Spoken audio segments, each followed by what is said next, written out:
रामकृष्ण हरी मित्रांनो, देहूगाव म्हणजे इंद्रायणीच्या काठी वसलेले संतभूमी आणि याच भूमीत उभं आहे संत तुकाराम महाराजांचे गाथा मंदिर.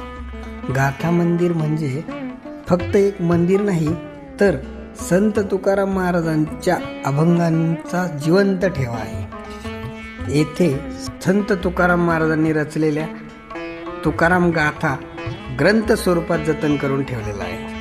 हे मंदिर उभारण्यामागचा हेतू एकच, तुकाराम महाराजांचे अभंग, विचार आणि संदेश पुढच्या पिढीपर्यंत पोहोचवणे. अभ्यास, चिंतन आणि भक्तीचं केंद्र म्हणजे गाथा मंदिराची संकल्पना. गाथा मंदिराची रचना अतिशय साधी, शांत आणि वारकरी परंपरेनुसार आहे. तिथे मूर्तीपूजेपेक्षा विचारपूजेला अधिक महत्त्व दिले जाते. ज्यांचे अभंग कधी निंदकांनी नाकारले, आज त्याच अभंगासाठी गाथा मंदिर उभे आहे. हे मंदिर म्हणजे तुकाराम महाराजांच्या विचारांचा विजय आहे. रामकृष्ण हरी.